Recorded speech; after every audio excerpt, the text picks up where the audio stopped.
Bonjour, bonjour, bonsoir à toi. Aujourd'hui, journée très triste dans l'écosystème crypto et blockchain.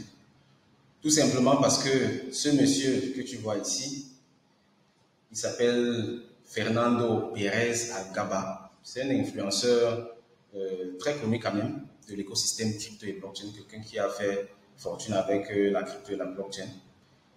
Tu vois ici, il a près d'1 million de followers sur Instagram. Le gars a tout simplement été retrouvé mort dans une valise. Et pire encore, c'est une mort affreuse parce que le gars a été démembré. Ça veut dire qu'il a été découpé, découpé, découpé. Et puis on l'a lancé dans une valise comme ça, en Argentine.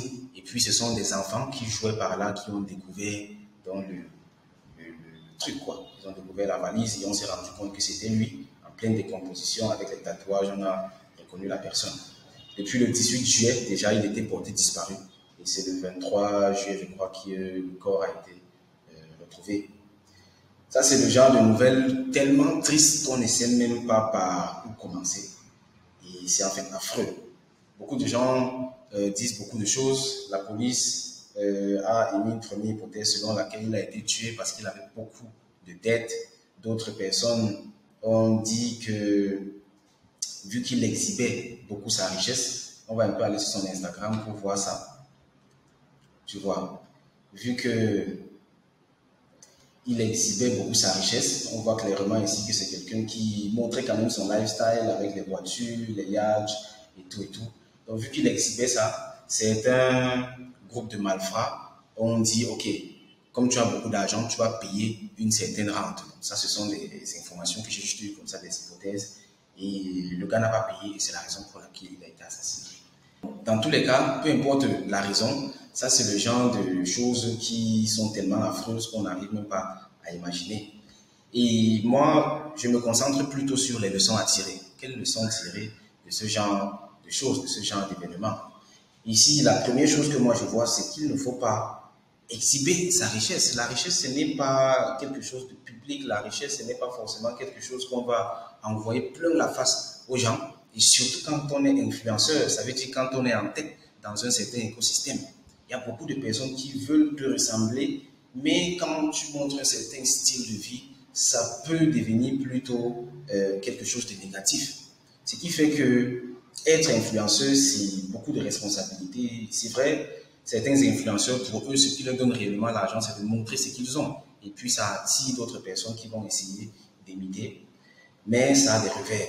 Ici, on ne sait vraiment pas quelle a été la cause réelle de sa mort. Moi, ça me parle beaucoup parce que je suis dans l'écosystème crypto et blockchain. Et c'est vraiment triste, quoi. Donc, le conseil que moi je peux donner, c'est de rester toujours humble. Je me souviens, quelqu'un me disait dernièrement que en 2023, pour réellement montrer que tu es un vrai trader, que tu connais la crypto, il faut montrer tes résultats. Il faut montrer ton argent, il faut montrer tes portefeuilles. Moi, j'ai tout simplement dit à la personne que, ok, ça peut être vrai, il faut donc le faire. Moi, je fais autrement, tu vois. Et ça, c'est très, très, très important. Les plus riches, généralement, ne montrent même pas leur richesse, ils n'exhibent pas leur richesse. Dans tous les cas, on ne va pas trop commenter, trop spéculer, parce que jusqu'à présent, la police n'a pas encore fini les enquêtes, on n'a pas encore trouvé les réelles causes du décès de l'assassinat. Une personne a été interpellée, je crois, qui serait en liaison avec ça. Et puis l'enquête est en cours.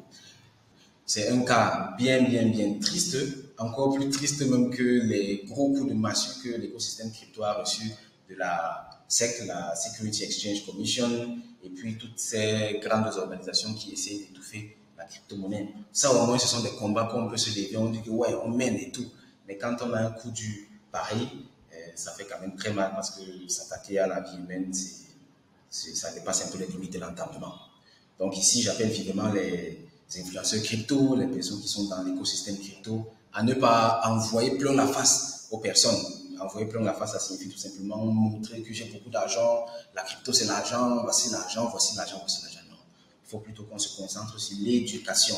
Éduquer, former, informer les personnes sur comment ça fonctionne. Inviter les gens à se former, organiser des lives, des zooms, des conférences, donner réellement l'information. Donner de la valeur et non donner de l'envie aux gens. Sinon, ça peut créer beaucoup de choses qui ne vont pas forcément aller dans le bon sens. Pour terminer, paix à son âme, paix à l'âme de l'influenceur Fernando Pérez, et puis vivement que l'enquête suive son cours et que les coupables soient mis aux arrêts. Oui, c'est tout ce que je peux dire. Dis-moi en commentaire ce que tu en penses. Si tu as des informations sur l'affaire, peut-être que je me suis trompé dans les recherches ou les informations que j'ai reçues sont fausses. Il faut me dire ça également dans la zone des commentaires. Et dans tous les cas, on reste focus, on travaille. La crypto, la blockchain, c'est une révolution.